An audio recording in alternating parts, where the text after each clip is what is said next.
every single one of these players already plays professionally in the first division for this France side. So for the U.S., their college, the academy players, they are going up against professional players tonight. So a great test for the U.S. Head coach Kerry Sarver expects this to be a France opposition that is very strong, very technical, very athletic, and they will be very good at attacking from wide areas. So she's very excited about her side facing that challenge tonight. You can see the United States in the red, white, and blue uniforms that I'm so fond of. I really like these uniforms that the national team wears. We've seen it on the men. We saw it with the 17s who were here last week. Now, obviously, with the under-20 women's national team. For France, they will run with the 4-3-3. Justine Laurent will be in goal. And, of course, the pleasure of always calling a France game. I've done it a few times. My French accent's not the best, but we'll make it work, Mark. We got Selma Bachat as a left back, Emmeline St-Georges, Maëlle Lacroix, Grace Kazadi. In the middle is Eva Kouache. Julie Dufour is out the left mid. Sonia Ushin on the right. Sandy Baltimore, Melvine Millar, and Michaela Cardia. And we do understand we've had a little technical difficulties on the stream, so we apologize for that. Hopefully have those solved into this point. And you just heard just in time to catch for the United States. Hensley Handcuff in goal. Natalie Maurer, Macy Bell, Abby Allen, Bree Martinez across the back. Corey Dyke, the holding midfielder. Emily Gray and Brianna Pinto also with her. Sam Kruger, Rylan Turner, and Alexis Spanstra as this will roll out over the near sideline. And quickly it'll be Natalie Maurer with the throw for the United States.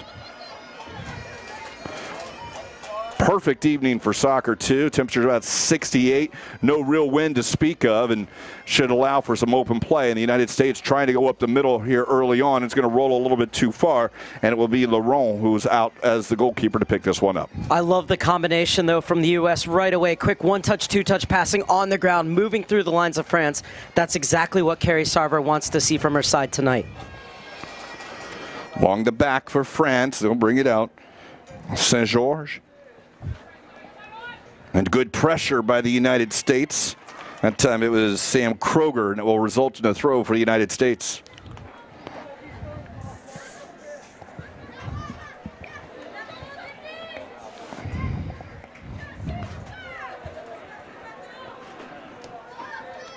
Back across the middle, Corey Dyke will leave it for Allen. She'll step up, back to the near side for Maurer. Looking on the left foot, she'll put it down the line. Turner running on, but it's first there to France, who will play it off the U.S., and it'll be a goal kick.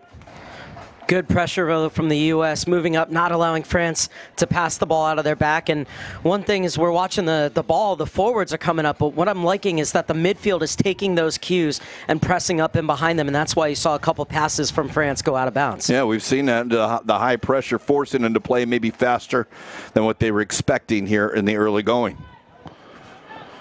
Driven across midfield, the header won by Pinto. Spanstra out wide. She doesn't get to it, but help from behind by Martinez. It will go off of her, and it'll be a throw in for France.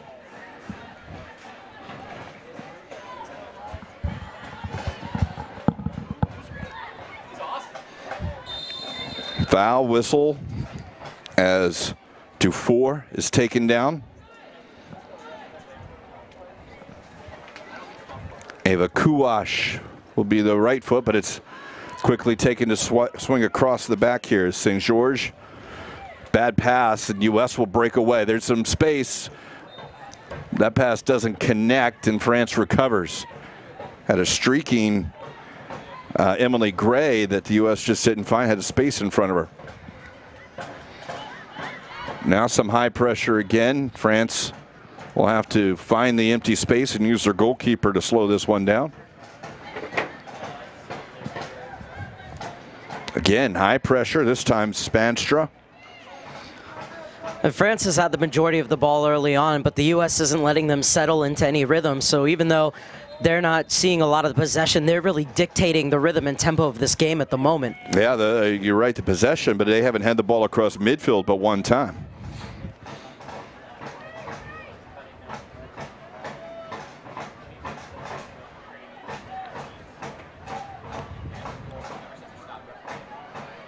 Pinto. The U.S. now will keep it in their own half. Looking to switch the field. They do. As it gets to Maurer, she's under pressure. She's taken down. As late to arrive was Cardia.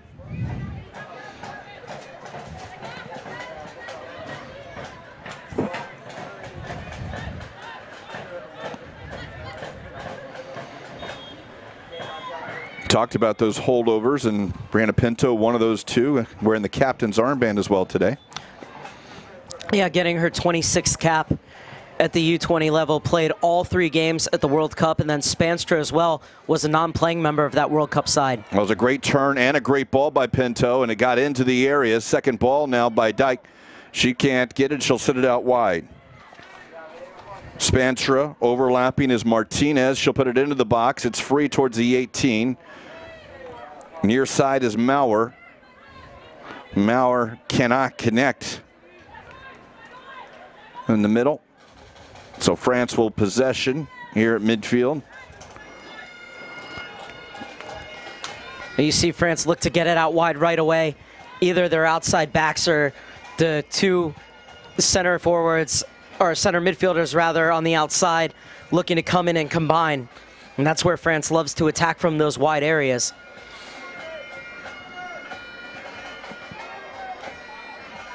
Allen down the line. Spanstra running onto it. Under pressure. I think that was Martinez who would come up from a right back position. Forces the throw.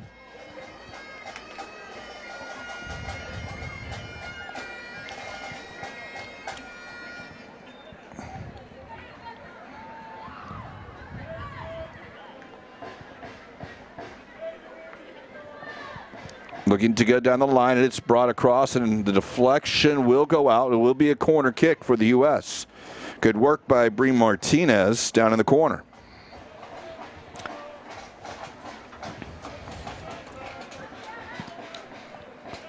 U.S. will opt to outswing this one as Pinto sets it up with the right foot. 5 U.S. players set up towards the spot. They'll crash in, but it will go out towards the top, and it will be cleared away by France. And running back to their own goal as Maurer utilizes handcuff.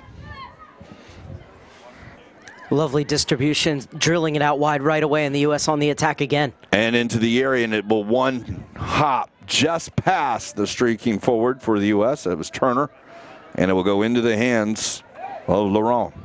I love that from the U.S., getting the balls forward as quickly as possible.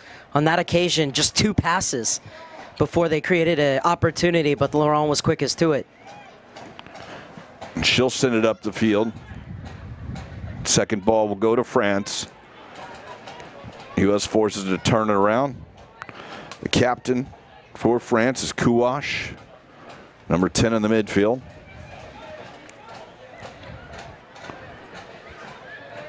And now some space, but that one's going to go too far on the far side.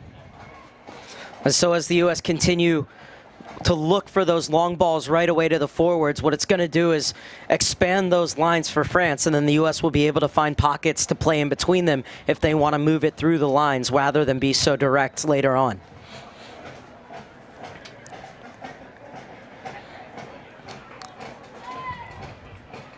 That one's played off of France. U.S. throw.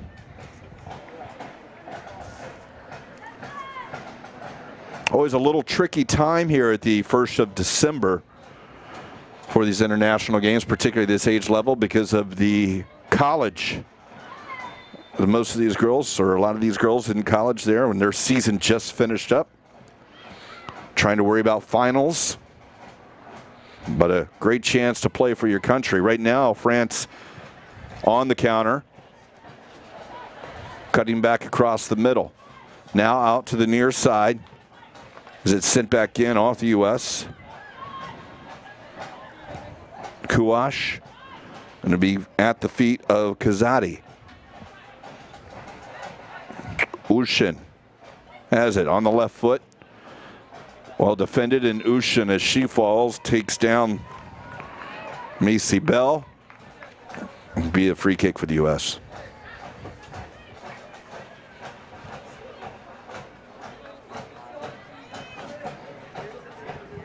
Another look there, as you can see, behind the ball, and as she goes down, the body into the feet.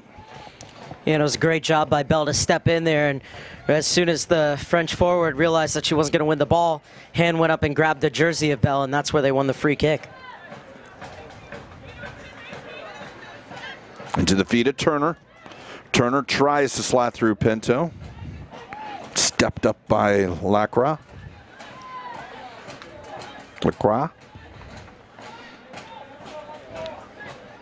Again, back to St. George.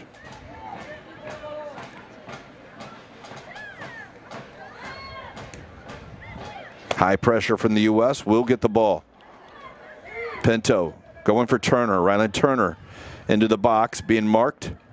Able to cut back with a couple on her now. She'll keep possession, but the retreating defense gets it, but the U.S. again with another turnover. Into the box this time. On the far post. It's going to come down, and the goalkeeper, LaRon, goes down to get it. Not a lot onto it, but the deflection did put it on goal as Kruger was able to get there, but not a lot on it. Yeah, great job by Kruger just to get something on it. She sneaks in behind the back of the defender and then just gets the foot on. The defender did just enough to take the sting out of the touch from Kruger. And Laurent did a good job to get down and make that save. But U.S. has been really impressive early on. A pass attempt knocked back into the feet of the French player. It's Baltimore on the far side. Actually, that was Bashaw. Near side is Kazadi.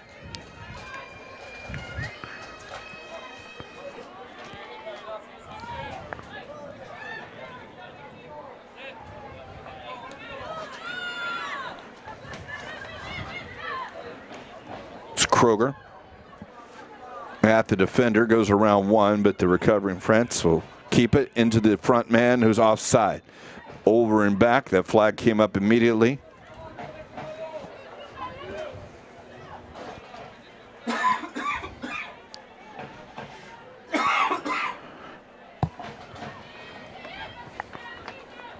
Corey Dyke, who's playing the holding midfielder in front of the defense, set this one up, now down towards Turner. Turner is offside. The idea is there, though, again, that good early ball in behind the back line for Turner to make the run and just left the starting gates a bit too soon this time around. But it's certainly on that curling ball in behind that back four for Turner or Spanstra if the ball's on the other side, Kruger to run in on this side. Well, Mark, in the pregame, we kind of talked about the three-team round robin. U.S. will face China on Sunday. It's be another good test for this U.S. team. Yeah, and head coach Kerry Sarver so happy that they're playing these two opponents to start the cycle because they're going to present different challenges, whether it be France's athleticism and their ability to attack from the flanks, or whether it be the fact that China brings teams where all 11 players are very, very technical and they get out of pressure in ways that the U.S. hasn't seen before. So she's really excited to see how her team deals with it and how they begin to solve those puzzles.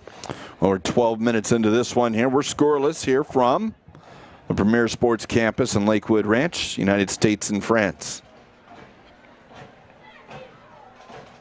It'll be a U.S. throw.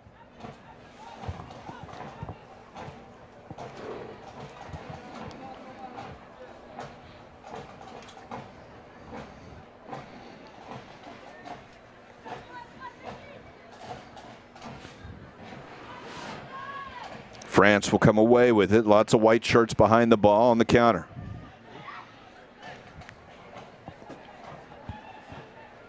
Baltimore now shot from distance and is going to one-hop handcuff, and she has it.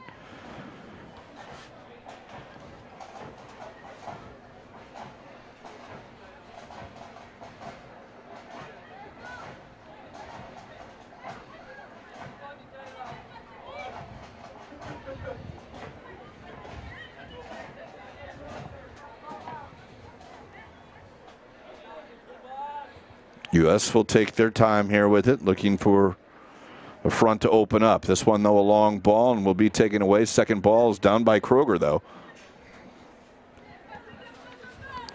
Back out to Spanstra. Little help from Martinez. Spanstra cannot get there with that return pass. Some room now for Dufour. Millar looking on the far side. There's that pressure again from Kruger, causing that missed touch from Kazardi.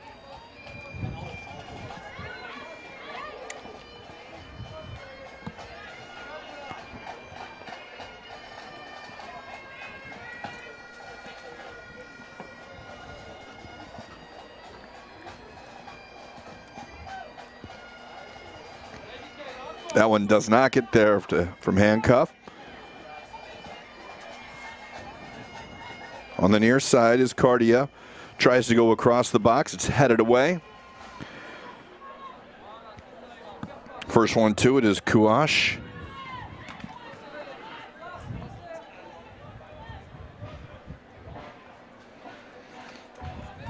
France showing some good possession now as they try to have the penetrating through ball. Now to the near side. It's going to be a little far for Kazadi, and the U.S. will come away with a throw. And the U.S. getting lucky there. That's exactly the area they can't afford to give France possession. Kazadi's so dangerous when she comes up from her outside back position.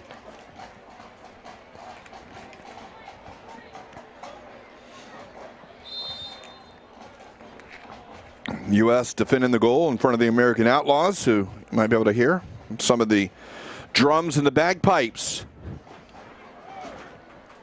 here from Lakewood Ranch.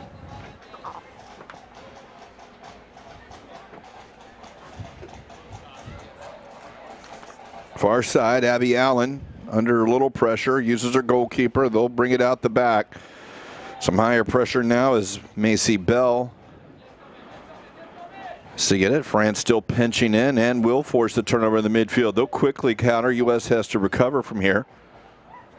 Kouash towards the wing on the far side. There's Baltimore.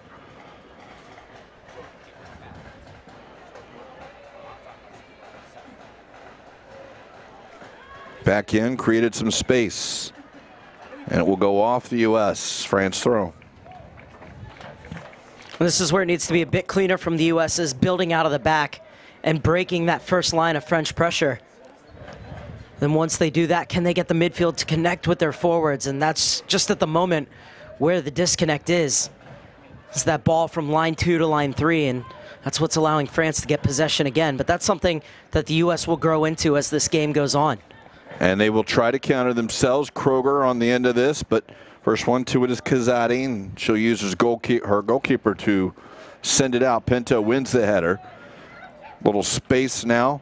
Back to Pinto. Gray to Pinto. Pinto trying to go around the defender. She's fouled a few yards behind there. Advantage was going on until no further advantage, so the free kick will go for the U.S. about 30 to 33 yards out here. Well, that was a good call from referee Samantha Martinez, who's reffing her first international match.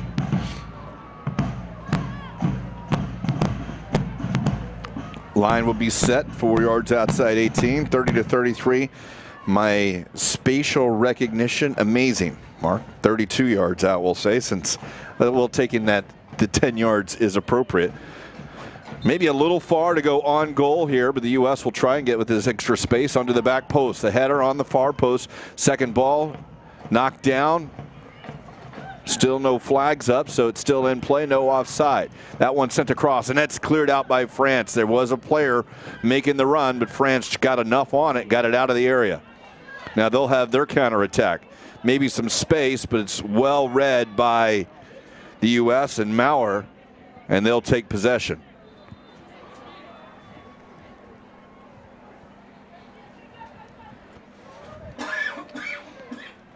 Another look here's that ball across by Kruger. Had the runner, the one touch just out. And Kruger's done so good at winning balls in this game. A really great job of pressuring and winning those balls and springing that attack for the U.S. Offside is Baltimore.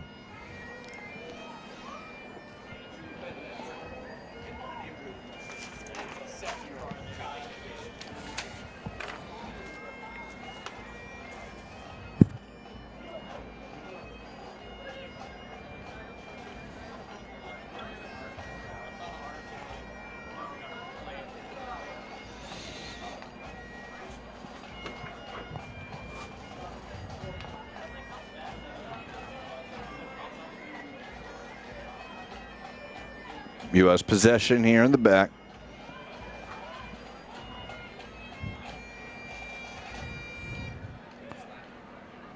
Ball cut inside, and France will have it. U.S. up to pressure.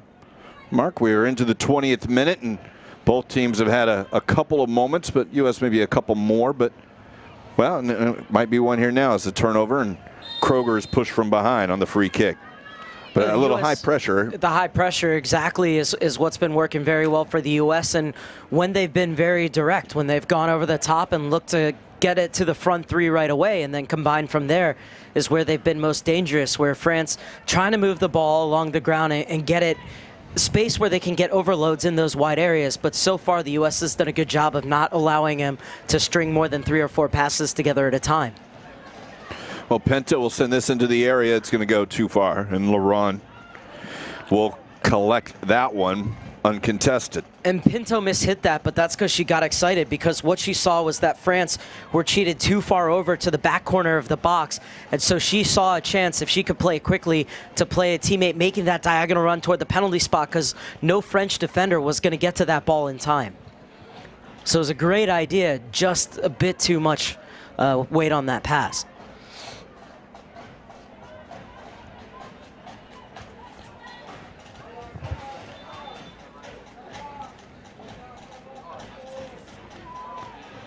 Near side is Bell.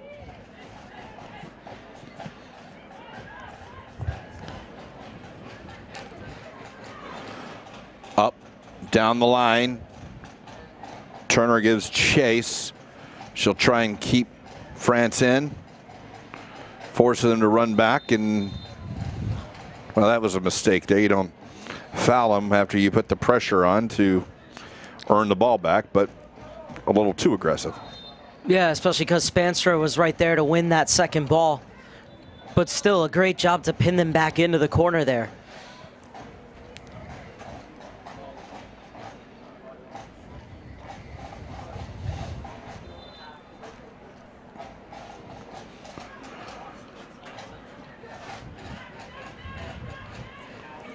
Maurer under some pressure. 4v4 open on the backside. Comes across the U.S. now slotted down the middle. That one's going to deflect, and the second ball is going to be finished by France. That one started with the counter, and France able to knock that one home as their striker was in on it. That's Mavin Malar who got the goal. There's just a few errors there. They did a great job to recover. It looked like they were in good position and just missed their tackles. It looked like the angle was there. That's a great ball in. And then Millar just too quick and strong for the defender, and handcuff spills it. And it's an easy tap in the end. Ball comes in. Lost in the midfield, and just really precise passes by France. And that was the difference on that one.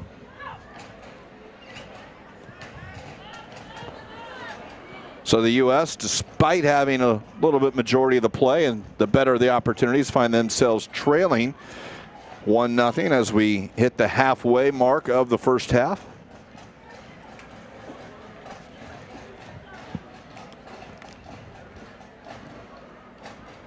Pinto holding off the defender. Now towards the wing is Kruger. 2 on her now. She'll try and go around 1, and she does. And, well, a little body check. A little unfortunate not to get a call there. It will come out to the U.S. at midfield.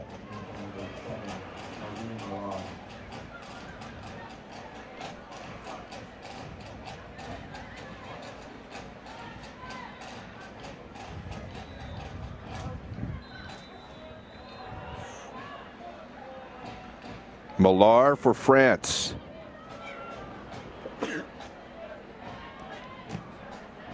This is going to come down to Kruger. You have French player up now. She was down for a little while, but back up. Kruger. In with Maurer.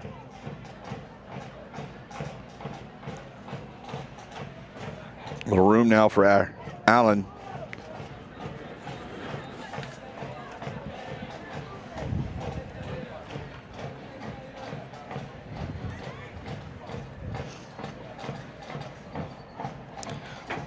Here's another look at the goal. And that ball in there and just getting beaten to it. It's all about reacting quickest, and Mahler certainly did. Well, the U.S. certainly wasn't far behind, but an inch is all that matters, and 2 or 3 of those balls in that time, whether it had been the one on the turnover itself or beyond there. Well, it just goes to show you can't get caught on a counter like that. That's it. Never turn it over in the mid, well, in your own third, but certainly in the midfield does allow numbers, but you kind of see it building. And to France's credit, though, they had a lot of perfect passes on that to do a good finish. They got a chance now, not the numbers they had before, but Millar is on the far side with it. Back into Millar. U.S. does get it.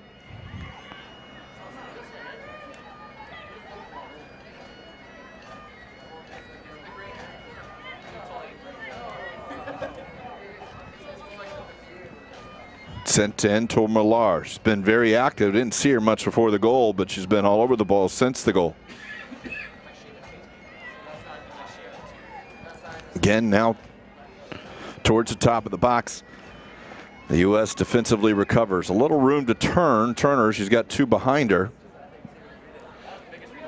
A little ambitious on the space for that one for Kruger. That's one where she just has to hold that ball, maybe turn back with it, wait for numbers to arrive, and then see if you can counter to get in behind the defense, because she did a good job to recognize there that the French defense was playing a very high line, and there's room to run in behind, but you don't poke it there if there's nobody making that run who's going to catch up to it.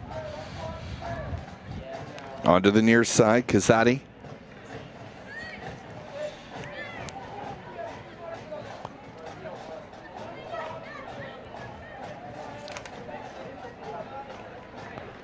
Mark, you had a chance to talk with Coach Sarver, or Carrie Sarver, beforehand, and she pointed out this new group of girls that kind of, what is she hoping to see here in these 2 games? Well, she said, you know, many of these players have been with the U-18s, the U-19s before, and coming off the long college season or just starting their development academy season. It's about reintroducing them to the U.S.'s principle of play and their tactics, and she wants to see them take on those principles and those philosophies, but she also wants them to show their personality, show their individual quality. There's something that each of them does really well, which is why that they were picked for this team. So she wants to see that individuality come out within that philosophy and principle of play. So she said to these girls, go out there and be yourselves. Do what you do best. We have seen some creativity. Hasn't paid off as of yet, but we're only 27 minutes into this one.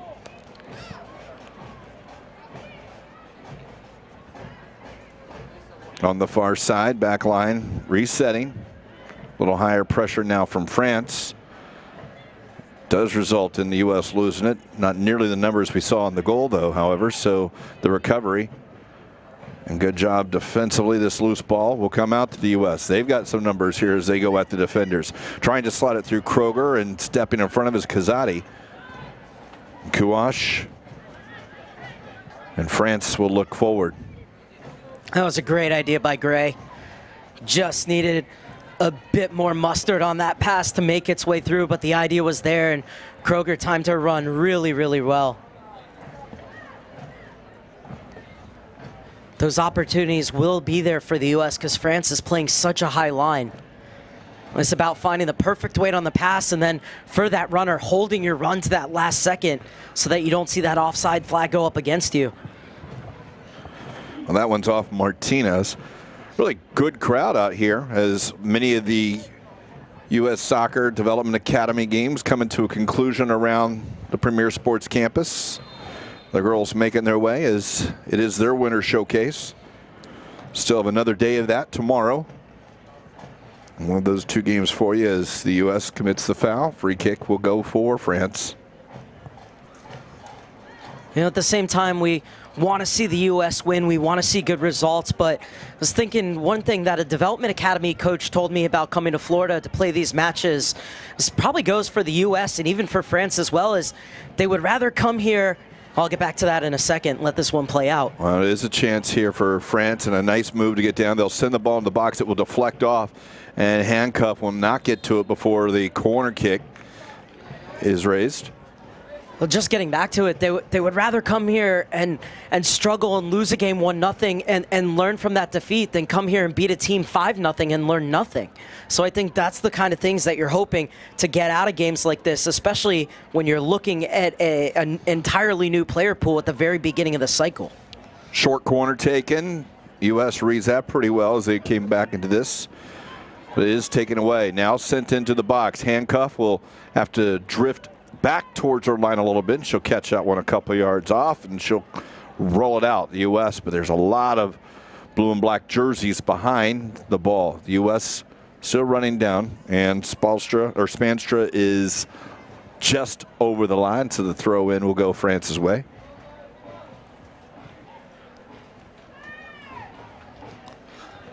Still think the U.S. have been good for this first half hour.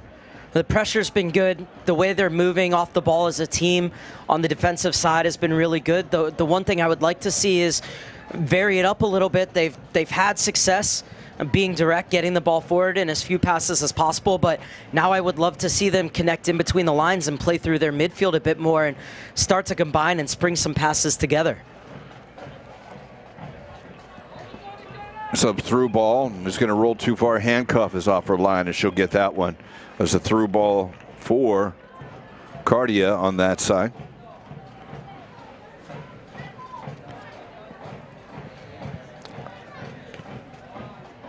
And to your point, Mark, you know, the U.S. has not played poorly. There was a mistake. You don't turn it over where you do, but it was France's, and you have to give France credit because it was 3 or 4 perfect passes afterwards that the U.S. could have just made a play, but France was slightly better on that opportunity, and they did make the U.S. pay for their mistake. And all one-touch, two-touch from France, too. The ball that was put through from Millar to finish was a beautiful pass, but at the same time, the times that France have dominated portions of this match are the times that they're first to the ball, and that's exactly what happened on that goal. And I know that sounds silly, but sometimes, especially the way this game has gone, the U.S. is first to the ball, they'll control possession. If France is first to the ball, then they're off and running with their speed and athleticism, and that's where the U.S. can't afford to lose those battles. Some teams can afford to lose that first and second ball because they're able to get numbers behind it, but we saw there what France is capable of. That's where they get them out of their shape.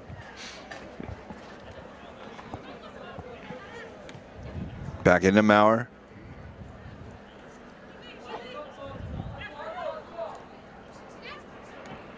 Turner.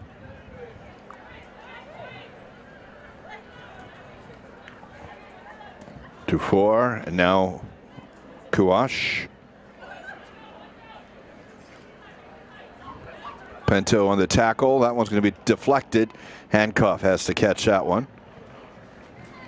Good last-ditch defending to get a foot in there because that was a perfect through ball that was played, and that could have been 2-0. But the U.S. can't allow those through balls. Last-ditch defending is fun to watch, but after a while, you've got to cut those off because 1 or 2 is liable to sneak through.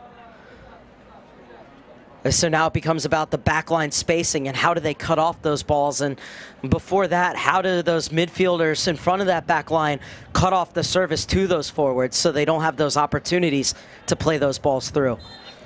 This will be a handball in the U.S. after they lose it in the midfield again. This time it's whistled on Abby Allen. It was actually a good foul because France again on that counterattack had a chance.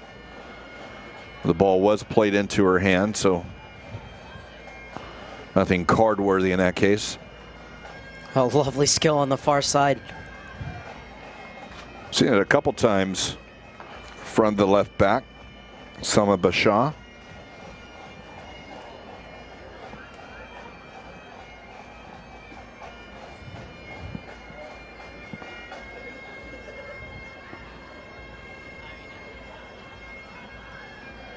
Looking for the front runner, Turner. It's going to go over her head. France will run it down, use their goalkeeper. Threes are wild on the scoreboard, at least on the clock, that is. 33-33 pass.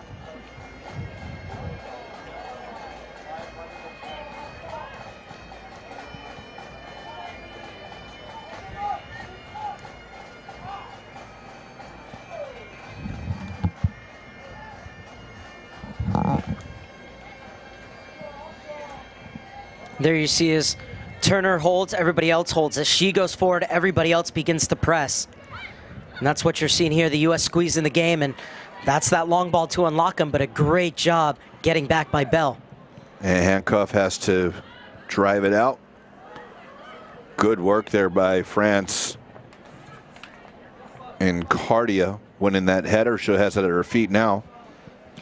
Kouache, the number 10 for France, has been so impressive too. The way that she finds the ball, gets it, leaves it off with a simple pass, and then goes and looks for it again. And every single time she's giving a different angle. Sometimes she'll go forward. The last time she looked at the field and she drifted back to give support. Was always on the ball, and there she is again spraying it across. Through ball for Cardia. Left foot into the middle, and it's going to go just past, but the flag does come up for offside. Wouldn't have gone had it counted, but Millar was open, but in an off position. It's a great ball across there. This cross is beautiful too. Curling inward, but right into that corridor of uncertainty and far enough out where Handcuff has to make that decision whether or not to go for it or stay on our line. Really nervous moments. They're happy to see the assistant referee's flag go up. And defenders too, you don't know whether to cut toward the ball and try and cross that off or whether you're looking to mark that player that's on the back post, ready to tap it in. This is a nice run here by the U.S. and Martinez. She's down to the line. She'll cut it across. That's off the head of Turner. And the U.S. was quick on it. Still in, though, and running to the near side for the U.S. On the left foot, and that cross blocked out of bounds as Emily Gray will earn the corner kick for the United States. It was a great job. Good strength to hold off and get that cross.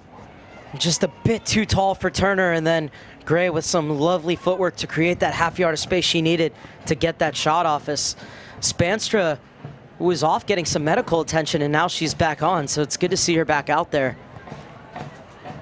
That may have been why Martinez has made some runs from that far side, but she went into that space that may have been occupied by Spanstra. This will be a left foot outswinger. It's Kruger. All the way back post. U.S. wins that header. The second ball headed back towards the area. Now it's played in. It's going to go over the crossbar as Corey Dyke saw it come to her foot, but couldn't get anything on it, and it up and over the crossbar. I just got word that she had a contact knocked out, so she came out and said, got the trainer replace it. So 2 good eyes is better than 1 good eye. So yeah, that's for sure. Sometimes you get lucky if it gets knocked out, but you can find it. Yep.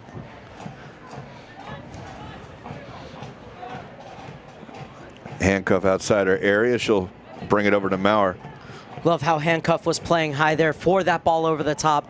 If she's on her line, then there's real worry about who's going to get to it first. But by her being there as a sweeper keeper, it allows that back line to push up, not worrying about that ball.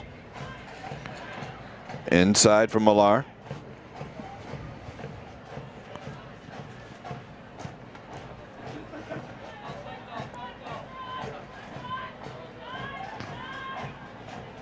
Just a little far. Cardia will win it back here. Here's Kouache. Cardia.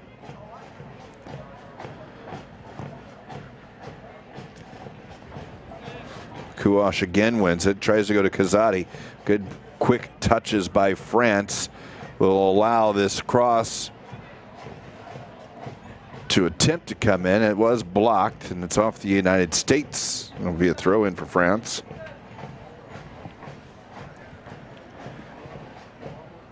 Kazadi.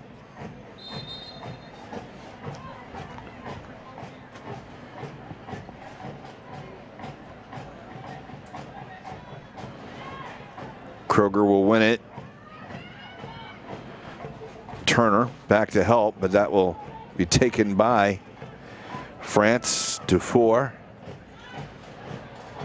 Millar.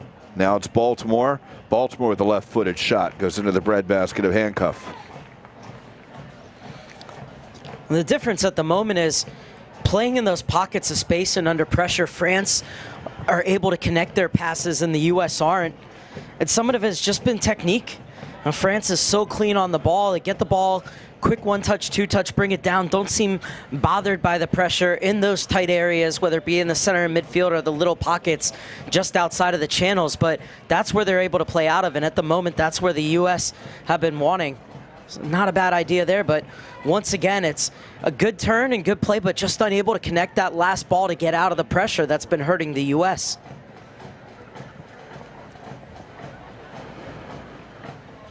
That is one thing. France in the midfield and up front, we've just seen every time they get it just really quick. It's a lot of quick play. A little bit of the difference. See a bat flying around the field now.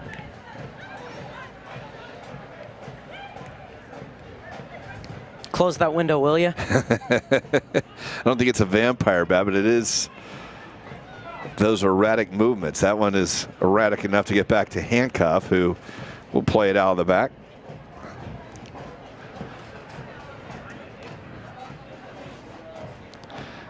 They are. You always see those flying objects. You don't see the birds at night. I mean, what is, oh, that's a bat. This is a turnover. Looking for the front. Ushin will get it up to Millar. Now to the near side to Cardia. Kouash cannot connect. You see France's comfort with the speed of the game. You know, all these ladies, we talked about the fact that 6 of them were on the World Cup roster, that team that finished 4th in their home country last summer. But at the same time, every single one of these players for France that's out there right now is playing professionally in their first division. As one of their team liaison officers told me, if they're not in the starting 11, they're on the bench, but they're never in the stands watching. So that's why you understand their comfort level on the ball at this speed of play. So that they're already embedded in the professional game back in France. It certainly is really seen it here as we're playing the 42nd minute now. Then from about the 15-20 minute mark, they really kind of set it up. The U.S. had a little bit better part of the play, but I think to be fair to say that France, particularly when getting the ball in the midfield, it seems just a little bit quicker at this time. Not to say that it can't change up here, and the U.S. will take it on a throw in front of their bench. Not to say that the U.S. hasn't done a bad job themselves. They've done very well at pressing and getting those balls in. It's just that final ball out of pressure that's lacking right now. You know, France is just one step ahead of them. Here's Pinto. That pass looking for Spanster will go over her head and roll back to the French goalkeeper.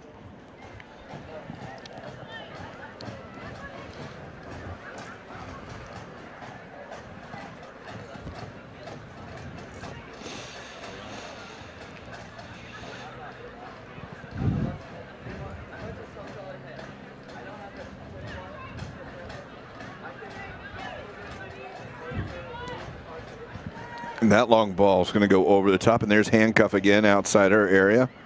As Millar stops her run, she'll control it and use her defenders.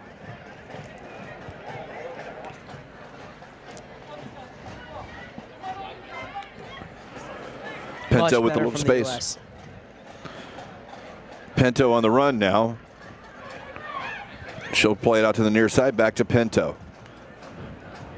She'll put it across. It's deflected, and France will have it. It's good work there by Pinto.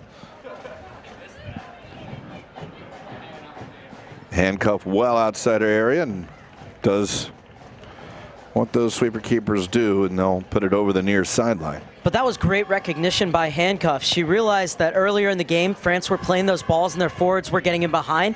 So she began to stay higher up off her line, and now she's coming out and taking care of those balls. So there's a great in-game adjustment and problem solved for the U.S., and it starts with the thinking of Handcuff. And it goes back a lot, too, and it does.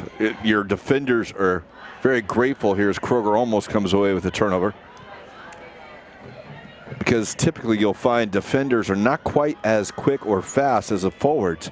This one, a little miscommunication, though, as handcuffs in between. She will get the second ball and will keep it in. Great recovery from Brianna Martinez, though. Realized she was beaten, put that extra effort to get back and make that block and not allow there to even be a shot. Well, and that's when we were just talking about. A lot of times those center backs don't have that speed, essentially. And as you talk about, there's the great tackle by Martinez in front of Baltimore. But in doing that, you're chasing back, and if your goalkeeper can help you out, and you don't have to run, you can run another 10 yards less or not have to go that extra run. That's very much appreciated. France will have a chance as we're about to strike 45 minutes on the clock. Haven't had a lot of stoppage time, so I would imagine wouldn't be more than a minute. As that goes near sideline.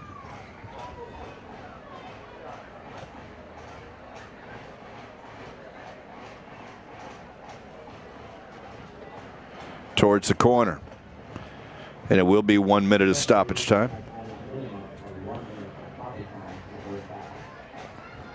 So throw in right by the corner flag for France. Cardia has been really impressive getting forward. And she has it at her feet now. She'll go to the line, and she will earn the corner kick. Great job by Cardia there, too.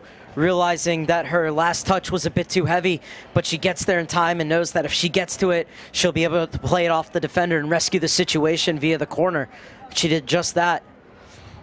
So you see a lot of really good problem solving by these players on the fly. And that's the kind of football brain that these coaches are looking for. Bashaw drives it in, handcuff off her hands, and now it's cleared away. Cardia on it. It's not done yet here as they'll play it back into Bashaw. Bashaw on the left foot. That's what she'll prefer. She'll come back to it, looking for help. We've passed over the minute. Do they continue playing? If France goes backwards, maybe not, but they don't. They go into the area. Handcuff punches it away, and as Pinto sends it up to midfield, that will get the halftime whistle. A dangerous chance there for France, particularly on that corner kick. As handcuff, was maybe a little handcuffed on that one, just a little bit. Yeah, I was waiting to see how long before that one came out, but right before the half on that one. I mean, she got to the ball, but it was free there, and it was in a dangerous position. We saw this, Mark, and obviously a couple chances for the U.S. France kind of took over play a little bit there in the middle of it, and they got a turnover, and they're able to get that lead. Hey, it was one moment that separates these two sides. Exactly. I'd say France were maybe just a step better, but the U.S. is still playing very well. I think Carrie Sarver has a few adjustments to make, but I think she's happy with the first 45 minutes for the U.S. Seems maybe if the U.S. can maybe be a little bit more clinical in that attacking third, might result in some better opportunities here in the second half. Yeah, not only clinical, but connecting. They're doing a great job to pressure. Their defensive shape is very good for the most part. It's when they get those balls, and okay, they do a great job of getting it forward, but now, can that forward line, if they can't play that last ball through, can they hold it up and wait for the cavalry to arrive? Or if they don't have that direct ball on, can they work between the lines? Like you said, if they start to connect, this could be a very different game in the final 45 minutes. Well, the second 45 will be coming up here shortly. United States and France. France leads 1-0 at the half at the U.S. Soccer Nike International Friendlies.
basically North Carolina border, far south. I was living up near, closer to Maryland, Fredericksburg, for a while back there. How long have you been working with US soccer? Just about 3. Yeah, not too long. Enjoying it? Yeah. Busy. We're never home. Never. It's cool here. It's an expanding area though in terms of like technical analysis and all that sort of video analysis stuff. Where do you coach? Everett University. No, I was coaching club up in Fredericksburg, but Division 3 men's side. Yeah, it's not bad. Gets me a visa, so it's the reason why I'm still here. I'm from Ireland. I came over here 6 years ago, played for a bit of college, and then Bluefield College, NAIA school. Did you play? Not past high school. I wasn't very. I was average.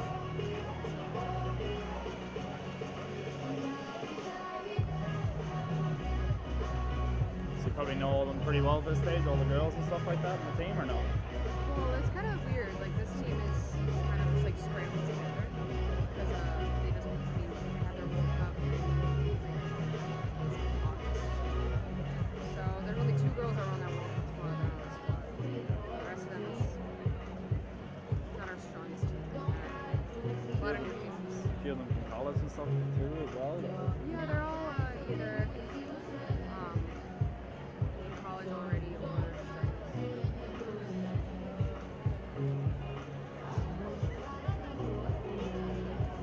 they're nice. Good man, that French team is, they played well in the first half. Yeah, I think I heard that they set a pretty loaded roster. This team is not usually the team that's not our strongest team. Gotcha.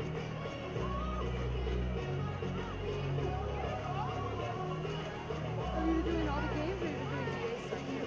DA and then the men's side last week, so I mean, getting down here for 2 weeks isn't a bad gig to be fair, so I took it. Yeah. Where are you guys staying? Where they have you? They have us at the Hyatt, Okay. like 15 minutes from here, 12 miles. Okay. It's not too bad.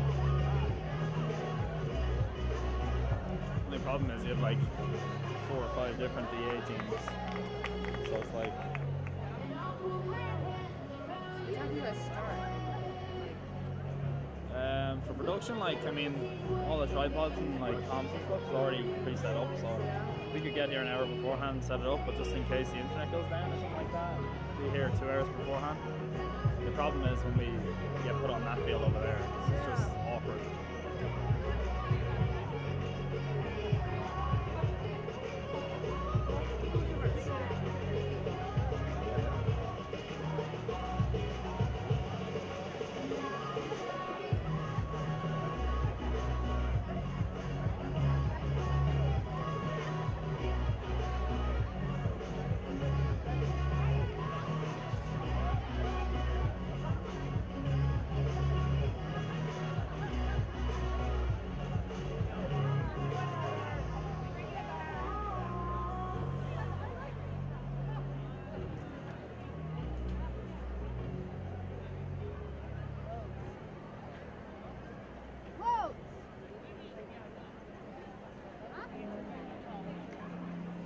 Andrew's coach finally got back to me. He said 6 o'clock on Monday would work up in Gainesville, so we look like we're off that day. They didn't call any more games here, so should be able to make that. I told them I'd be able to head up.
came out too far there.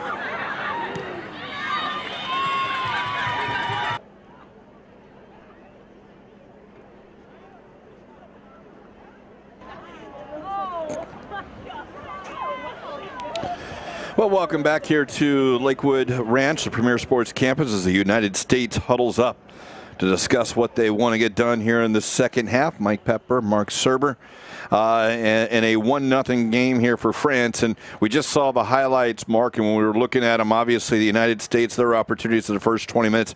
France got a feel for the game and kind of took it over a little bit, but it's not far off for the United States, and certainly they've got to be discussing that from that huddle. Yeah, no, they're just maybe half a step behind, and at the same time, France has been excellent in transition. And that goal, U.S. gave up the ball, and as soon as the ball changed, everybody from France was going forward. Their transition just lightning quick. They know where they are on the field. Once the U.S. is able to find that connection and make those kind of transitions, then they'll be right back in this game. Looks like all 22 players that started this one and can finish the first half underway here as well. The U.S. going from left to right on your screen, looking to get an equalizer here early. And right now on the ball, still, as we mentioned, no subs, but an opportunity here for the U.S. to go across the back is Macy Bell. Trying to drive it up, and France will take it. But behind the ball, perhaps the foul goes against France, and it will be a U.S. kick. Maybe a little fortunate there as France had the ball. Free kick at midfield.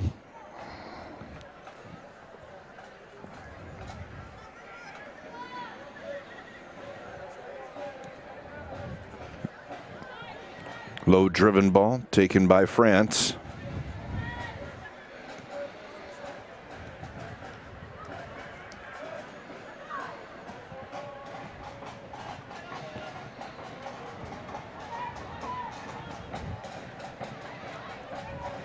There's a chance now. Emily Gray bring it across to Corey Dyke. Turner can't find on the near side Spanstra. France will turn it over looking for their front runner. The goal scorer Millar, it's off her. Be a U.S. throw.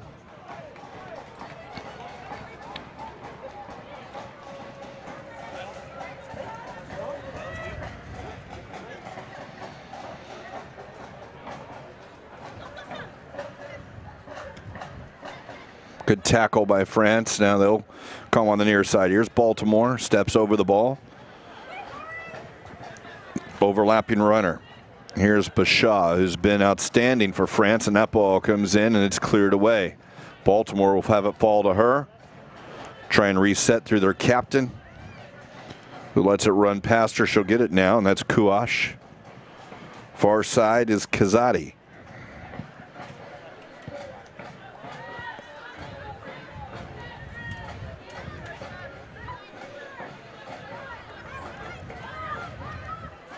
All the way back to Laurent.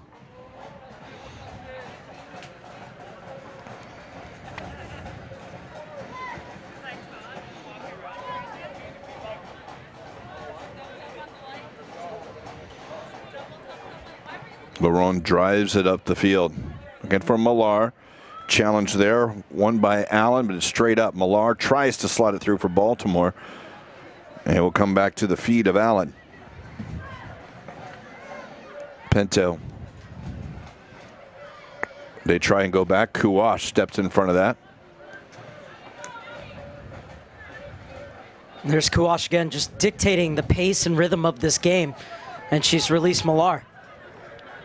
Millar into the area, across the 18. Drops it back, and that shot taken by Ush, and it's blocked. Will go out for a throw. France ball.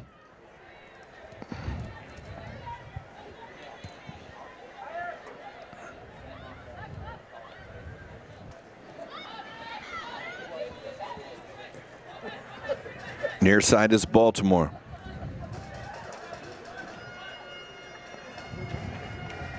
Dufour. Baltimore. Into the corner. Running onto it is Bashaw. She'll keep it in.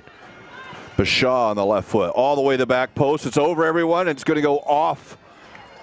Well, it'll be a foul on France. Handcuff came in, but the crashing French player went through a U.S. player apparently and get the free kick. Once again, they're bringing it into the middle, start to pass around, wait for the U.S. to close in, then find that outlet ball out wide to Bashaw. Another buccaneering run from her and a good cross, too, to trouble a handcuff, but on the foul at the end of it. Cardia did go through St. George. Excuse me, Cardia went through Bell.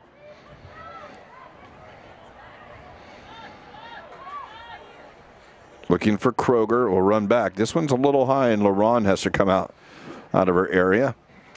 At the same time, you see France and their interior midfielders bringing you to the inside to open up that space for the overlap on the far side. And just when you think that they're going to combine through the middle, that's when they release that outlet ball.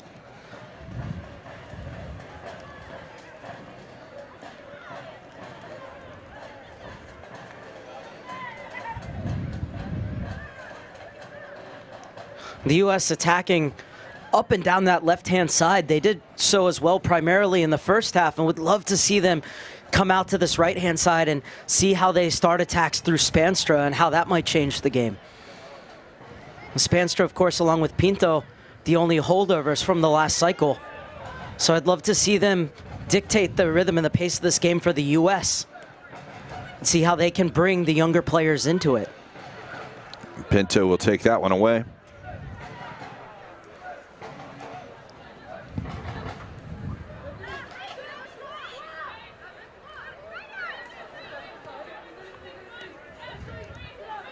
Under pressure, and it is taken off of the U.S. And it's Baltimore. She'll cut it back to the 18. Onto the right foot, and it is taken and saved by a handcuff as Ushin shot went right at handcuff. And the entire French coaching staff in unison threw their hands in the air in frustration. That was a 4-on-2. They have to finish that. And the shot needs to be better, especially if you're going to take it when you have those kind of numbers. Anytime you get those numbers, you do have to force the goalkeeper to make a memorable save as opposed to that. Pinto wasn't happy with that. She thought she had plenty of room and space to operate, and the referee brings it back for the foul.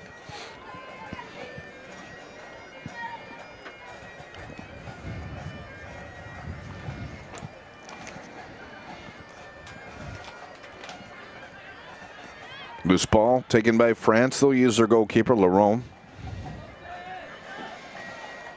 Pinto wins that header. Second ball. Good tackle. Now played towards the corner in recovery. And the U.S. will get called for the foul as Brie Martinez tangled up with Selma Bashaw. Bashaw is, we've seen some really good individual talent of her, and she's up and down the field so far. And it's not just the running that she does, it's that the moment she picks and chooses when to go, waiting for the U.S. to get sucked inside or waiting for that defender to be lulled to sleep before taking off, and that's what's been impressive. It's one thing to have speed, it's another thing to know how to use it, and that's exactly what she's done, as well as the technique to play out of pressure there. That's a dangerous ball, but somehow finds its way across to Kazadi. Kazadi will look forward.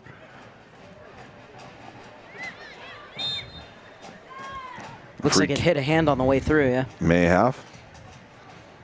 But I love that that ball came out to Spanstra there, and she opened up a space for a good overlapping run, and it was just that Bashaw was too quick on that occasion.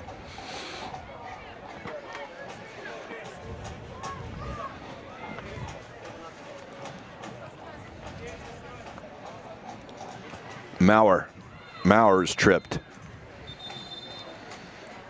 And with the numerous stoppages of play, I think at this moment, Samantha Martinez will just take this opportunity to go, all right, we need to be a little more certain on this. Of course, it was the over-the-back run of Cardia that had the foul in front of the goal, so maybe just tell her just to be careful. Allen's under pressure, and Allen. Yeah, mistake you can't make in the back there, but did a great job to recover by getting her body in front of the ball in order to win that free kick. A gorgeous ball over the top, too. And that one left foot. And a goal! What a beautiful goal by the U.S. That looked to be Mallor from her left back position, who was able to go over the top of the goalkeeper. And we're all tied out of nowhere. Well, stunning. It just takes a moment, doesn't it? And it was all because of the free kick. Quickly taken free kick. France went to sleep. Beautiful ball over the top from Allen. And Kruger, inch perfect. You were right, it is. What a way to announce yourself at the U-20 level. What a fantastic finish by Sam on that one. Oh, she knew exactly what she was doing there, too. Look at the way she squares her body up and punches through it. That was not a cross-come shot. She meant to do that the entire way. It just takes a moment, doesn't it? Yeah, it does. And you know the 20s, and there's not a lot of professional goalkeepers that would have saved that one either. Here's a through ball with handcuff outside her line. Where that one was placed was absolutely perfect. And I'd say professional, but I mean even the 22, 23, because there are plenty of professionals out here right now too. And huge credit to Allen, too. She makes the mistake, almost gives up the breakaway, gets back and gets her body in front of the ball to win the free kick, and then to take it quickly and find that ball over the top. A lot of coaches that have been very successful say they build their team through ball-playing center backs, and the U.S. has really done a good job of bringing players into their pools in the center back position who are very good at not only playing out of the back, but being able to unlock defenses with those diagonal balls, and Allen certainly did that there. Well, a memorable finish for St. Kruger here. Has given the U.S. our first goal of the Nike International Friendlies, and it comes at a good time as it squares this one at 1. Through ball here, and offside as a flag comes up, but waved off, and because it did come off the U.S. player. That's why that flag didn't come up when the play was gone. So the referee waved off that. Now this right-footed shot's going to go into the stands. So we did see the flag come up on the far side, because once that ball did come off that last player touched, Mallor was offside. However, when it was played by the French player, she was not offside. So one of those things, good thing that the U.S. did not stop without the whistle. Look at that finish there. I don't think we'd have seen some of the 6'7" goalkeepers we saw in the earlier Nike International Friendlies for the guys get that one where that was placed. No, perfectly placed, perfect trajectory on the ball as well, dipping at the absolute last moment. Here's another chance for the U.S. maybe to take a lead now. Down to the line, and it's now sent out. Second ball. It's a chance for Dyke to shoot. It's going to deflect off of the French defender. And Dyke maybe got a lot of ground on that one. Eyes had to light up, and she got inside the 18. It's one of those she's going to want back, but a good job by St. George to get her body in front of that ball and make that little deflection just to take the sting out of the shot and make it easy for Laurent. So that outstanding finish by the U.S. seems to have sparked them up a couple of chances now since then. And a little momentum on their side.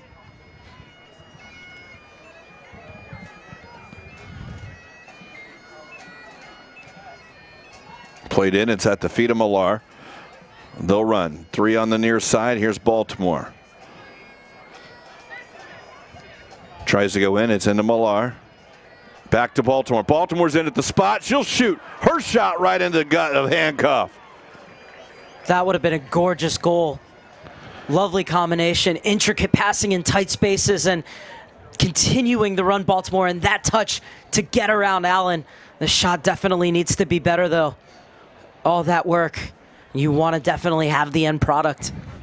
One thing that's been very interesting to watch in the last 3 or 4 possessions for France is now with Handcuff coming over to take care of that long ball over the top, Mallor has been checking away, but then coming back into that pocket of space behind the 6 and in front of the center defenders, receiving the ball and looking to combine with players running off, just as she did with Baltimore there.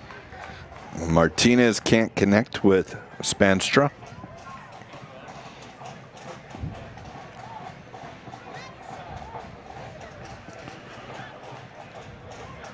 Now Pinto reads that pass. Chance for Gray. Back into Pinto. It's just a little far. And there is the quickness of the French defender Bachat, who gets to that one first. That should be a free kick for France, or no, it was offside as Millar had it up. But we saw some shirt pulling, but didn't matter on the offside call. Pinto, room to turn. Inside, Gray. Gray has help on the outside. She'll try and slide it through. Kruger was wide open. Probably should have gone wide with that one. Thought she had Turner running, though. Martinez steps up. Dyke and Spanstra will combine on the pass. Finding Pinto, and now Spanstra looking. Martinez does not get around the defender, and the U.S. will reset.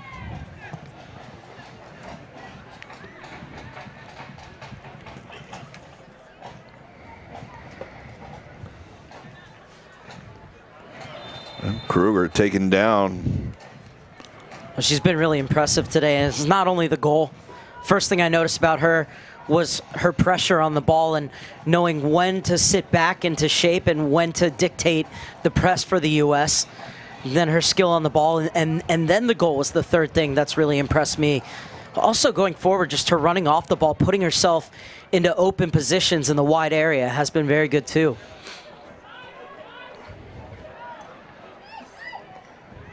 Little space for Gray in the middle. Gray in for Turner. Turner rolls over her foot. Good recovery on the defense by Kazadi. Still on her feet, and utilize Bachat, who will just look for the forward. Millar. Millar, first one to it, and she's taken down. It was a foul, obviously, but a great job by Allen to step up and provide that pressure in midfield. Not allow them to just turn and go at them. So I really like how Allen is stepping up from her center back position to give that extra body and that extra bit of pressure in the center of the park before they get to the defensive line. Towards the corner. Kazadi will run it down for France.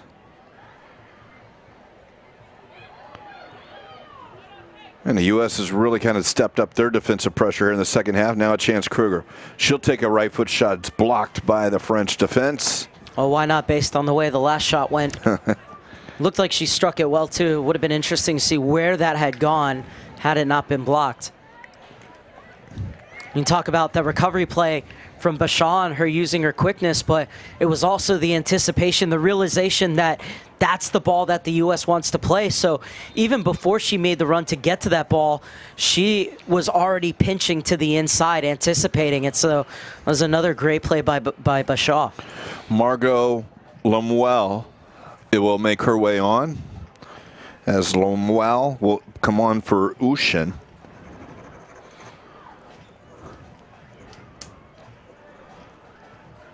First sub of the match here in the 63rd minute. We'll have our second as well.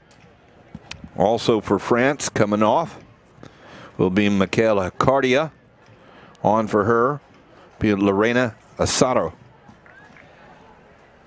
Asaro in for Cardia. So both on the right side here for France. We'll see if they adjust that up or they want to come with some fresh players.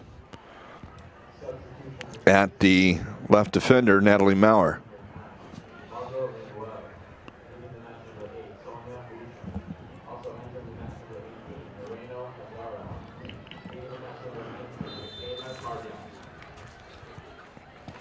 So two subs here for France in the 63rd minute. We're in a 1-1 game, United States and France. Up the line.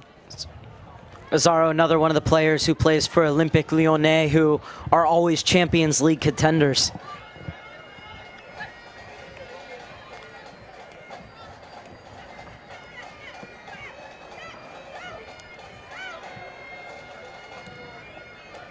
U.S. will take it. That will go off the foot of Baltimore.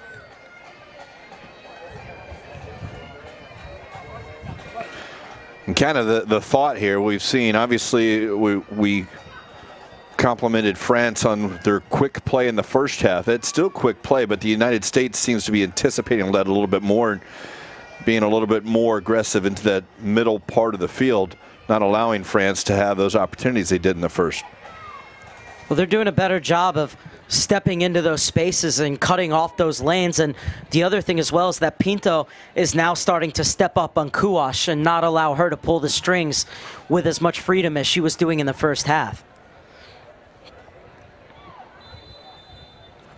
Offside.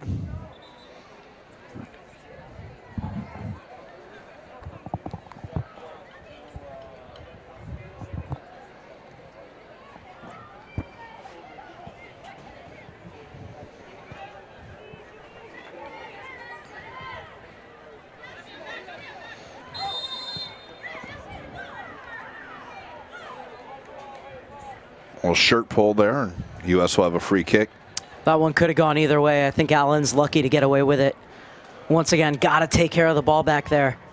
That's where France's goal did come, and U.S. lost it in that area.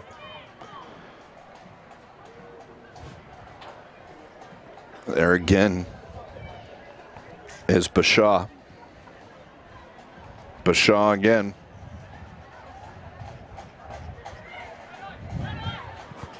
Over the top. Great ball by Bashaw. That's one of the subs coming on. It's Asaro. She's being marked. Asaro tries to turn. It will go off the U.S. It will be a corner kick. Still wonderful defending from Macy Bell, coming across and cover after that ball got behind Allen and almost was able to shield it out to win the goal kick, but that's exactly the balance and cover you want from your center backs.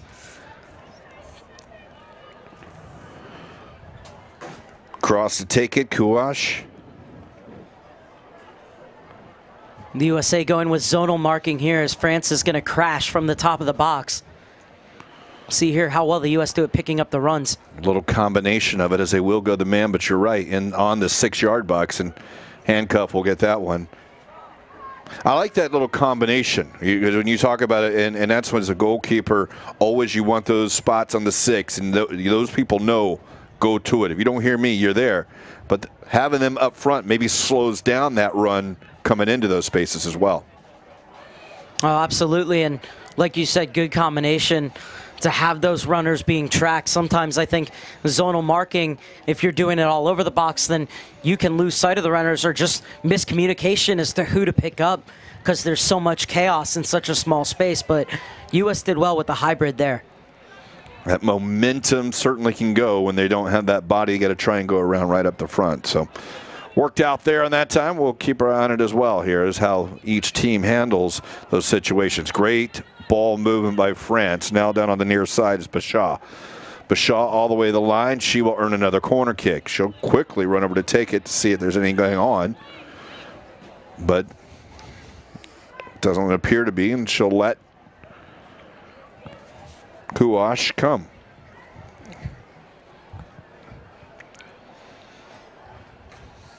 Bashaw and Baltimore, 2 holdovers from the U-20 World Cup side, know each other so well for this French team, and it's been really fun watching them combine through these first 67+ minutes. Yeah, Bashaw's, to me, been very impressive. That went off of Baltimore back for Kuash, and it's just a little far. U.S. ball. Played 68 minutes here. Lakewood Ranch, Premier Sports Campus. Tied at 1. Towards the corner. Turner will give nominal chase, and they'll use their goalkeeper, Laurent.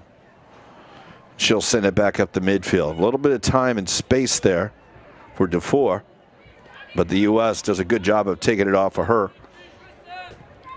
Martinez into the feet of Turner. Turner trying to go around the defender. Laurent will send it back towards midfield.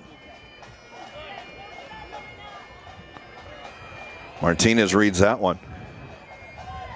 Plays it towards the corner. It's going to go a little far. It goes off the flag. That may have stayed in. It will go out for a goal kick. And multiple subs, one for France and two for the United States set to come on. I'll give you those here. As off is Eva Kuash. Carla Polito will come on for Kuash. And Polito will get the armband. Polito, another very dangerous player, had 2 assists at the last U-20 World Cup from that number 10 position. Spanstra off for the United States. On for her will be Rebecca Jarrett. And Corey Dyke comes off, replaced by Isabella Cook.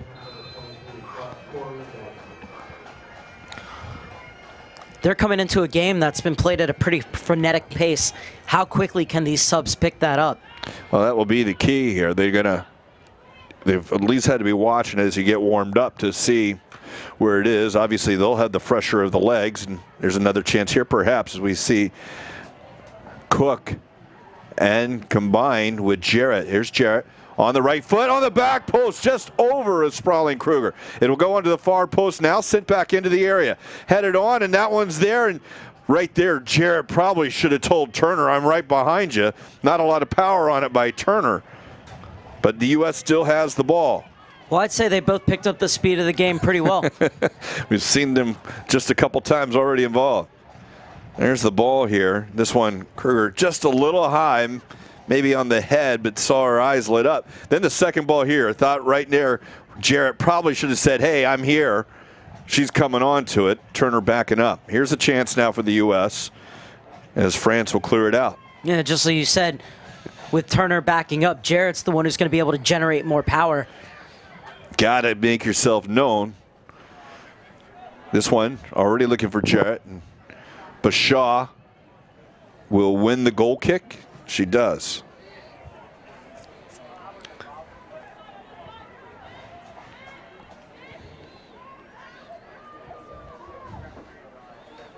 So a little additional pressure here for the U.S. as they look to get a go-ahead goal.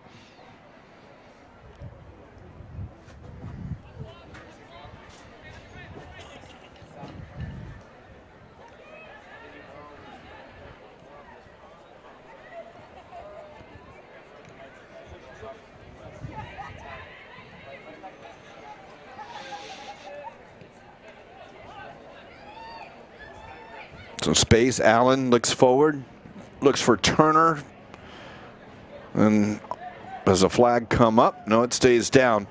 Here's Jarrett. Onto it, the header by Turner, and it's over the goal.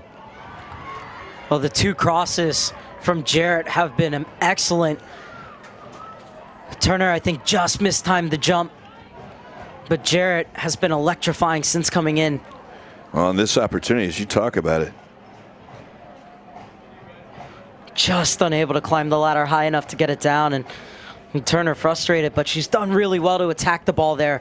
She's put herself in really good positions, and even though she probably wasn't the one that should have gotten that cross that came over from the backside, I just love her willingness and desire to attack the ball and that nose for goal as well. As this is actually going to be France's ball, and now I think they're going to change it again.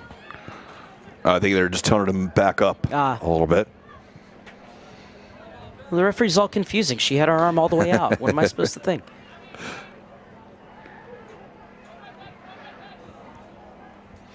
Here's Polito's first touch, wearing the armband for France. Back to the keeper, Laurent, who will send it back up towards midfield. Martinez. The game has changed the last 10 minutes. It's pretty much all the United States.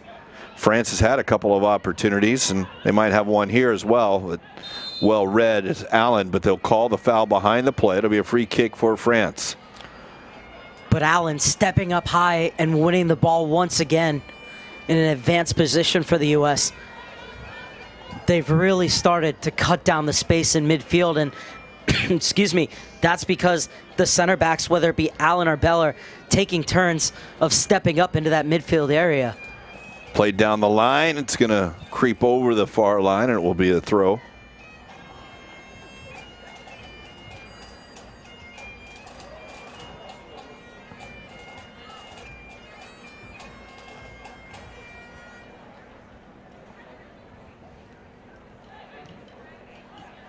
Well, it's fair to say in this half, each team has had a couple of opportunities in the area. And the U.S. might have another one with Jarrett. Great speed by Jarrett. She's into the box. First touch towards the line. Bashaw cuts her off, and the cross then taken by France. Jarrett's been very dangerous since she's come on. Yeah, and I love everything Jarrett did there, except for the fact that you always knew she was going to cross that ball, and there was absolutely nobody making runs into the box for the U.S. I would have loved to have seen her just give a little look back and realize that that wasn't on and try and hold it along the end line and either wait for the cavalry to arrive or see if she can win a corner kick and bring up the white jerseys that way. Other than that, though, that's been the only blemish since she's come on, and it's a very minor one. Right. It's kind of getting to the thought there. We've seen those balls there the U.S. just not able to get onto the end of. France, I think, can go back to the first 15 minutes of this half and look at a couple of chances. They had really good looks. You talked about the 4-on-2 situation, the shot at handcuff, and then the other one by Baltimore at the penalty spot. Neither one testing the goalkeeper on excellent looks.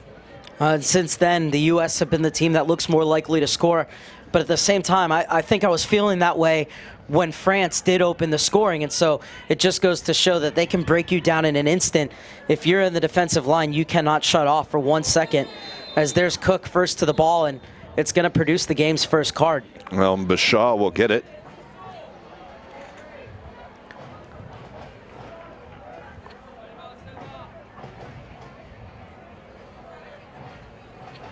And Cook has also just provided that extra bit of bite in midfield since coming on.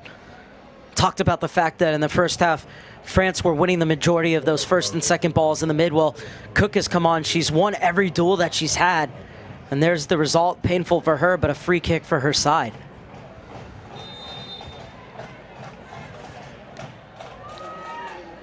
Square ball here for the U.S.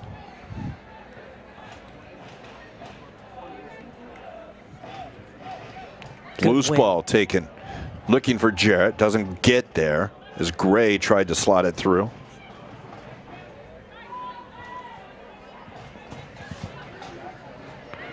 Played into the middle. That's won by Allen. Loose ball, Gray. 1-2 for France. There's Bashaw. No, it's not Bashaw. Actually, that's her defensive St. George right next to her. Here's Bashaw. There it is. Now Bashaw will get it back. On to the left foot. She'll threaten the box. Great ball waited. Now a chance here for France. And France has scored. And again, it is Melvina Millar on a great ball from Bashaw. What hold-up play and patience from Millar in the box. First to trap that and then bring it back as first perfect ball behind the back line, but across it right there to hold it up and to wait for that space and then to send it home, and what looks to be her trademark goal celebration. But that all started with a misrecognition from Jarrett to not track that run from Bashaw. She has to realize that the two midfielders there are tracked in on the interior, and she has to track the run from Bashaw there, even though it might not be in her description as a forward. But she leaves Bashaw open. A lovely cross rolled along the back, and then great patience and composure from Millar before smacking that one home for her second of the game.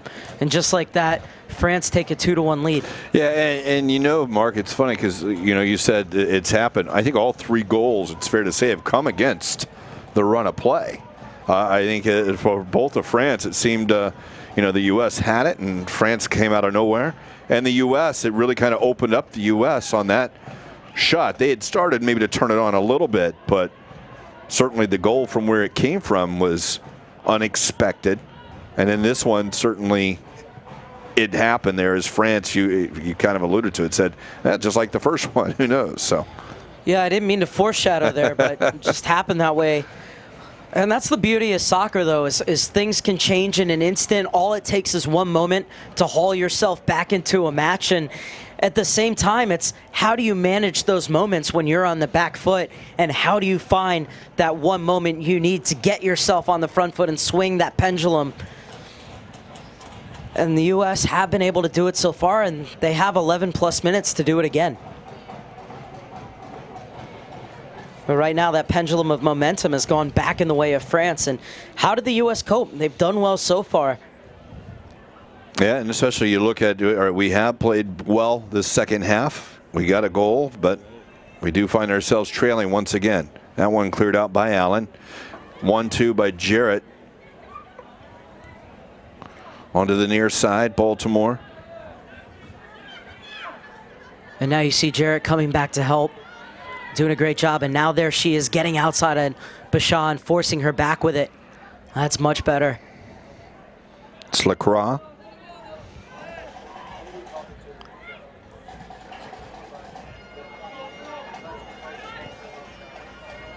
Looking long. Allen tied up there with Lazaro. Did so well to stand her up there, Allen.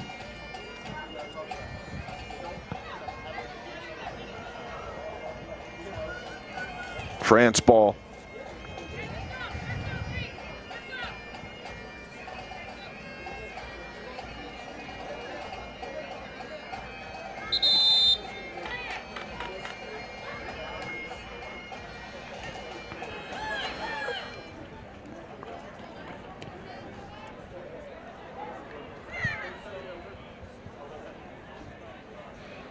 And it's Kruger.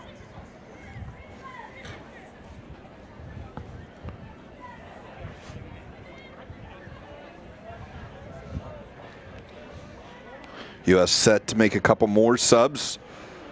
Last two subs made an immediate impact.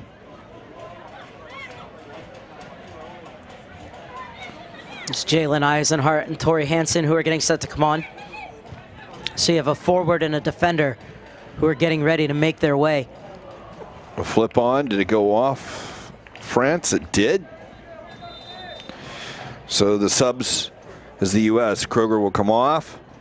On for Kruger, as you mentioned there, is... I apologize, it's Megan Bornkamp. Jalen Eisenhart.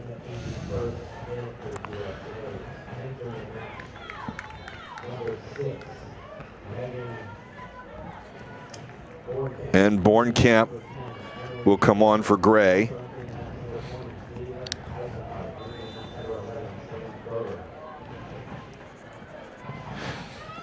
So what this substitution's going to do is it's going to push Pinto a bit higher. So now you see Pinto moving up almost alongside that front three. Yep, as Bornkamp kind of settles in. She's going to go from playing more of that 8 role to playing more of the 10, Pinto.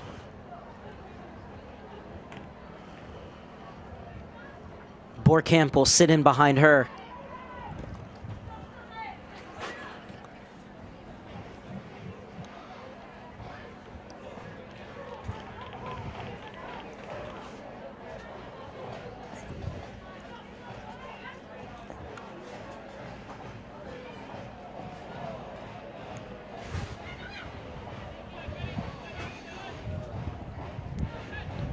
High pressure. And that one a little off by Eisenhart. Good to win the ball, and she'll win it again. Eisenhart on the far side, looking with the left foot. Down the wing. Cardazzi will knock it off of her. Kazadi. Actually, it'll be, excuse me, it'll be the U.S. throw still.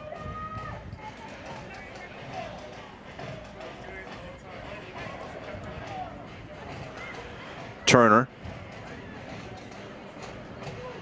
Good tackle. U.S. will come with a loose ball to the near side. It's Jarrett.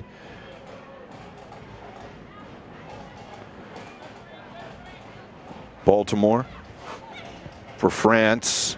Over her foot. Pinto tries to turn. One there by Polito. Teams exchange possession in the midfield. It'll be the U.S. on the near side through Martinez.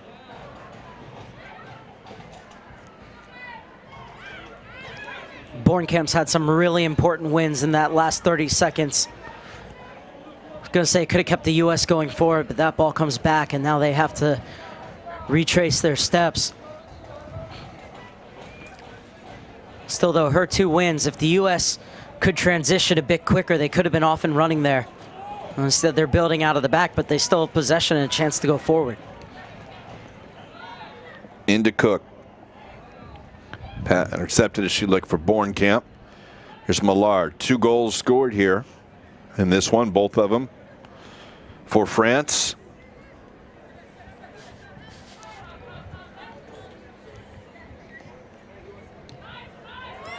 Back over to Baltimore. Left foot across. It's going to go past everyone. Running it down on the far side is Maurer. She'll chase it down and she'll have some space.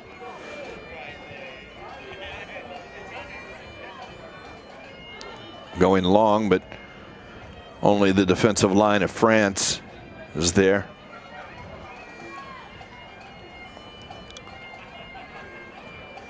Baltimore plays for Paris Saint-Germain, which is where Lindsay Horan made her professional debut, and also Alex Morgan, who just won the 2018 Player of the Year for the U.S. What a great touch by Jarrett. She's down in the area. She'll send it across. Turner sliding through and does not. It will go out for a goal kick.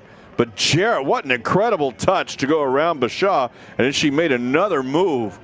The ball came through, and on this opportunity, she was looking for Turner. Turner marked hard and well, not able to direct it on goal.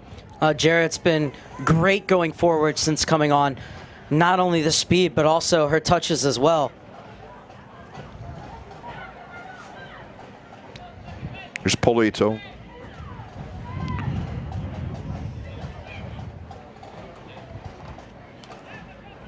A little space for France on the far side.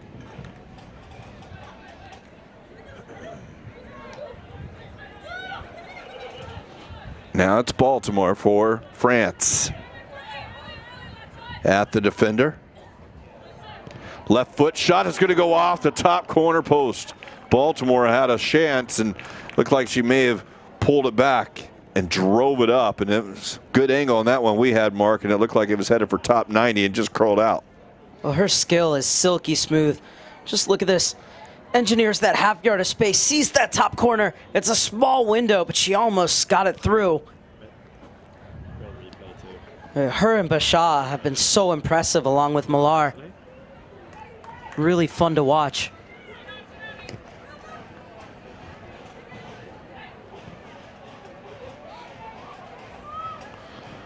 So we've hit 87 minutes, or into the 87 minute. France will be set to make another sub. Looks like they might be bringing on another defender.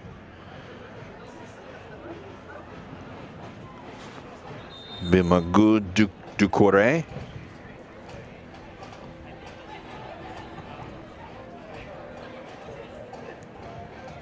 Here's Millar. Has open on Baltimore on the near side. Tries to go back in. It is Millar again. On the right foot, shot is blocked. Second chance left, and that's deflected, and it's going to go wide. It'll be a corner kick for France.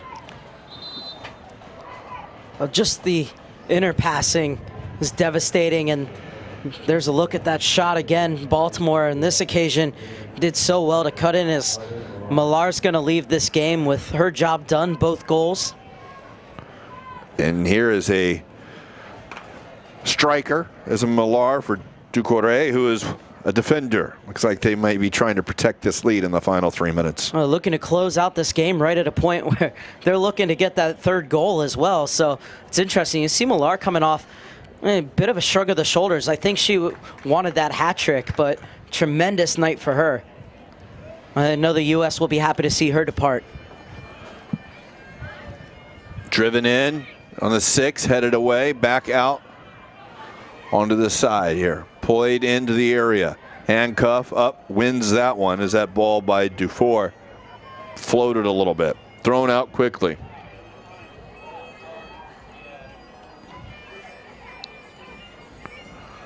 '89th minute. France leads the United States 2-1. Driven. Great ball into Jarrett and kind of short hopped her a little bit. Dufour.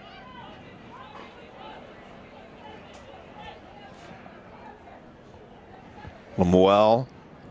Back to Lemuel.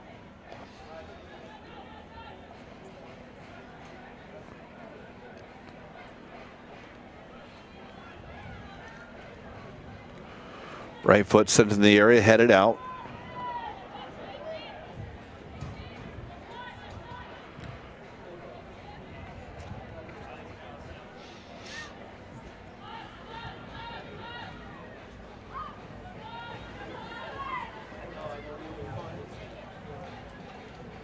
Polito trying to slide it through for Lazaro.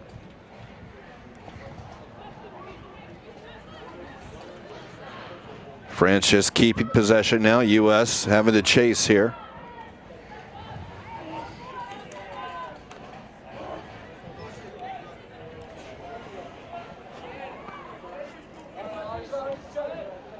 Macy Bell back with the ball.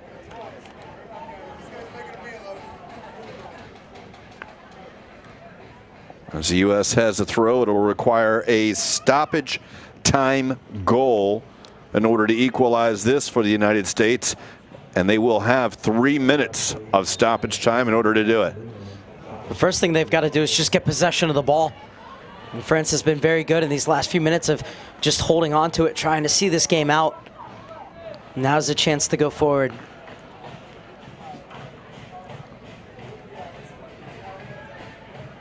Again, another U.S. throws. They work it up the sideline.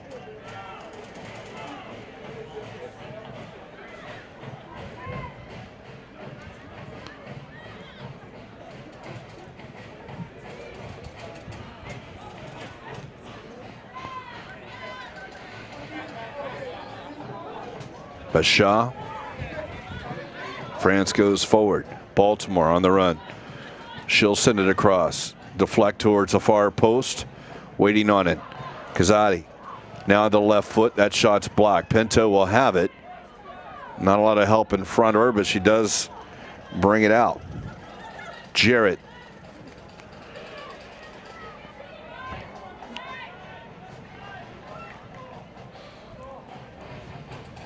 Little space as the back line for the U.S. is off on this. Handcuff. Go over the far touch line. Chase, but not able to get to it is Eisenhart.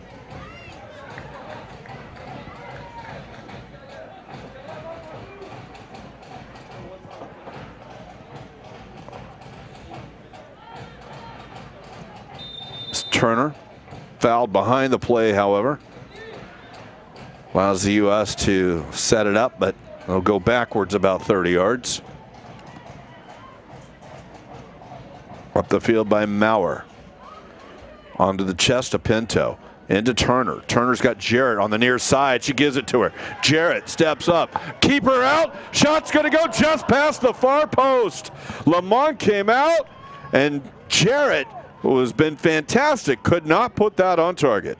You have to give Lamont the credit, though, coming out and cutting down the angle and making it so that Jarrett had to get that far post. And the way she came onto the ball, Lamont knew that the shot was always going to be tailing away from goal. So credit to the keeper there. Jarrett did a great job just to get to that, but Lamont was already out facing her, making it a very acute angle. You didn't think that. The U.S. had odd numbers there late. France, though, here in the final minute of stoppage time, trying to look to add on to it. Can the U.S. get one more chance? We'll get it to Turner. Can she get it to Jarrett? No. France will look to go to the corner. Instead, it will be a throw for the United States. We have struck the 3 minutes of stoppage time, so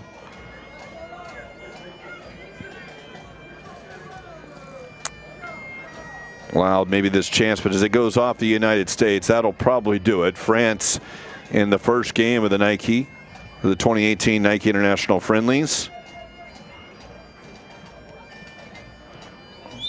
will come away 2-1 victors as the final whistle is blown. But great chance there in stoppage time, and that was again also may have been like the theme of the night against the run of play. All 3 goals tonight, Mark, really kind of came out of nowhere for each of the teams. Well, it's so great to watch the back and forth, but for the U.S., I think there's nothing to hang your head about.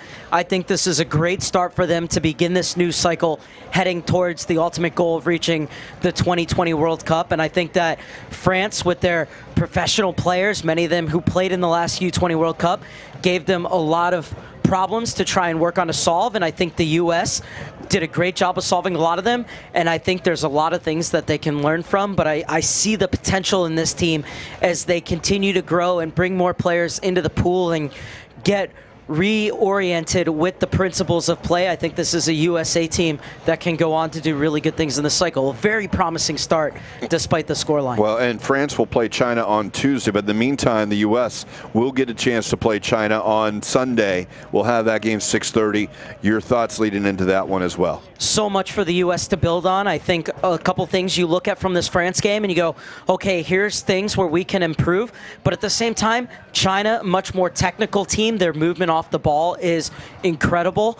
And so it's okay, now we're going to face new challenges. How do we face those challenges? How do we figure out how to unlock the pressure? And how do we connect our passes a bit more? Because I think that was the one thing that the U.S. was lacking a little bit tonight. But I think that they're in good stead going into that game. And they've proven to themselves that they're going to be right in the thick of it with all the top teams going through this cycle into qualifying and what we all hope for into the 2020 World Cup. Well, our coverage for the Nike International Friendlies will continue on Sunday, 6:30 kickoff. Mark Serber and I will have that, Mike Pepper. And in the meantime, tomorrow you can catch the U.S. Soccer Development Academy Winter Showcase. We'll have that on USSoccerDA.com. A couple of games tomorrow. You can check out the website for that. But, Mark, again, 2-1. It was not the result they wanted, but certainly not a poor performance. And both teams, an exciting game to watch tonight. Toe-to-toe, in it till the end, and almost stealing a point at the end as well. A lot of positives to take forward. Once again, our coverage comes back on Sunday, but for now, France beats the United States tonight 2-1 in the first game of the 2018 Nike International Friendlies.